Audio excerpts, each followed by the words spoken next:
একটা প্রচণ্ড গতিতে ফাঁকা রাস্তা দিয়ে ছুটে চলেছে। আমির হাকিমপুর থেকে তাদের বাড়ি ফিরছে। হাকিমপুরে তার এক বন্ধুর বাড়ি। সেই বন্ধুর বিয়ে ছিল আজ।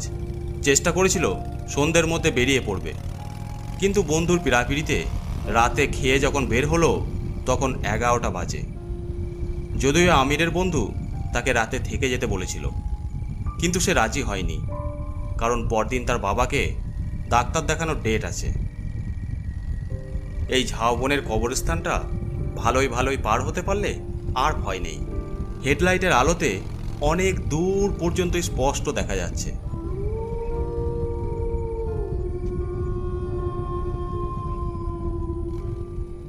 হঠাৎ হেডলাইটের আলোতে দেখতে পেল কবরস্থানের গেটের সামনে একটা মেয়ে দাঁড়িয়ে আছে। হাত তুলে আমিরকে বাইক দাঁড় করানোর জন্য ইশারা করছে।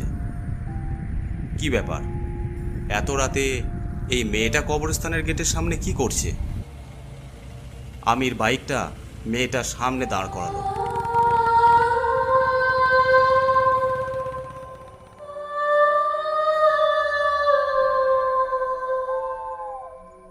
কিন্তু এত রাতে এখানে কি করছে সেটাই ভাবছে আমির।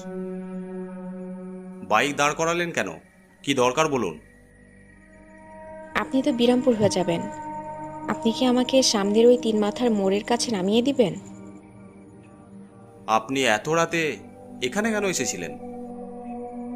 আমার বোন অনেক দিন ধরে অসুখে ভুগছিল। আজ সন্ধ্যায় হঠাৎ মারা যায়। কেন, কি হয়েছিল তোমার বোনের? আর তার জন্য আপনি এখানে একা দাঁড়িয়ে আছেন কেন?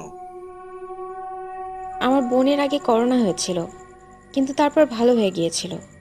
তাই মারা যাওয়ার পর কেউ আমাদের সাহায্য করতে আসে নাই।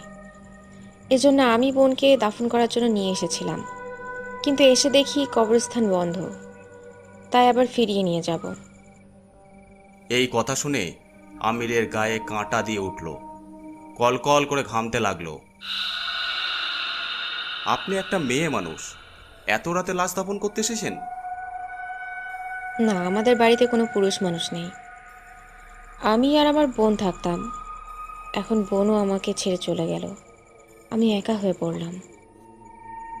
আমার তো মনে হচ্ছে মেয়েটার অন্য কোনো মতলব আছে। নিশ্চয়ই কোনো ফন্দি ফিকির সাজিয়েছে। আপনার বোনের লাশটা কোথায়?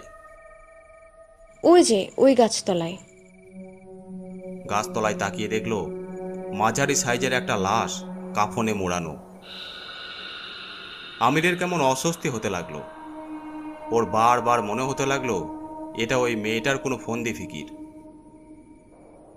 আমায় মাফ করবেন, আমি আপনাকে আর ওই লাশটাকে সঙ্গে নিয়ে যেতে পারবো না। এই শুনশান গভীর রাতে একটা লাশ সহ একটা অসহায় মেয়েকে তুই একা ফেলে রেখে চলে যাচ্ছিস? তোর মতো ভীতু কাপুরুষ আমি দেখিনি। আমি তো বলেছিলাম বিরামপুরের 3 মাথার মোড়ে নামিয়ে দিবি। এখান থেকে তো বেশি দূরে নয়, তাও পারবি না? না, আমি পারবো না, আমাকে ক্ষমা করবেন। বেশ, যা। তবে এর ফল কিন্তু ভালো হবে না। সামনে তোর অনেক বিপদ। যা, চলে যা।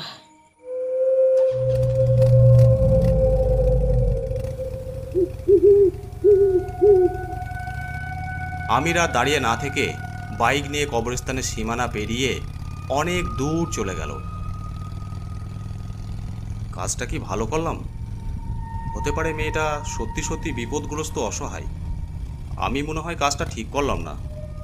ওকে বাইকে করে নামিয়ে দিয়ে আসলেই ভালো হতো। বারবার মেয়েটার বলা শেষ কথাগুলো তার মনে পড়তে লাগলো। সে বাইকটাকে দাঁড় করালো।